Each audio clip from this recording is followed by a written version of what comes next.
Of the nation, Nelson Rolihlahla Mandela, passed away 5 years ago today.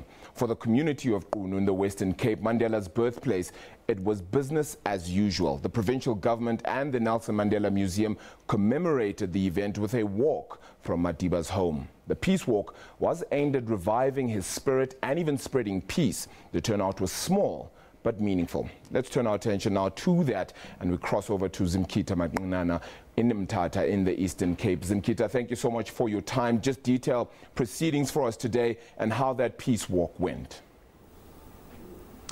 The attendance, as we have mentioned, was not so good this morning, as we saw only a handful of people gathering in front of Madiba's Qunu home. But all of those people who attended recommitted themselves to some of the values that Madiba stood for, the values of selflessness, patriotism, ubuntu, and the willingness to sacrifice all they have, their time, their money, their energy, to making South Africa a better place to live in. But Arabile, there's something that we just cannot put our eyes away from, the living life of the people of Qunu. These people of Qunu have been saying since Madiba's death 5 years ago that their lives since his departure have not been improving, and we saw a number of women who are selling scrap metal, waiting for trucks to take them to go to bigger cities to sell this scrap metal to earn a living.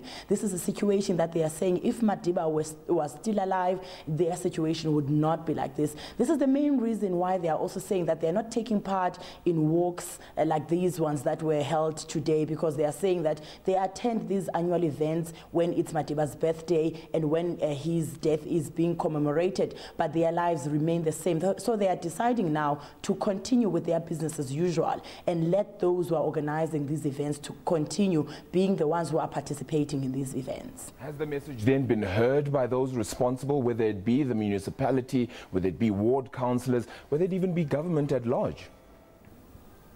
One of their outcries, Arabile, is that since Madiba has passed on, they haven't had access to his grave, and they believe that should his grave be turned into a monument, this would be a way of attracting tourists and create the jobs that are needed in the community by attracting those tourists. But now when we're posing the question to the Arts and Culture MEC, Tunyiswa, that when are we likely to see this happening, because even government committed in the first commemoration that the grave of Madiba will be turned into a monument. She says work is still underway, negotiations are still underway. There are a number of consultations that should take place before the grave is actually turned into a monument. And we don't have a date yet, but they are also seeing that people of Qunu are suffering in abject poverty and something needs to be done. Yeah. Zimkhita Manqinana, thank you so much for your reporting out there. It certainly is a message that must be heard across the country, not really just with the people of Qunu, and hopefully that can continue to be spread right around. That was our reporter, Zimkhita Manqinana.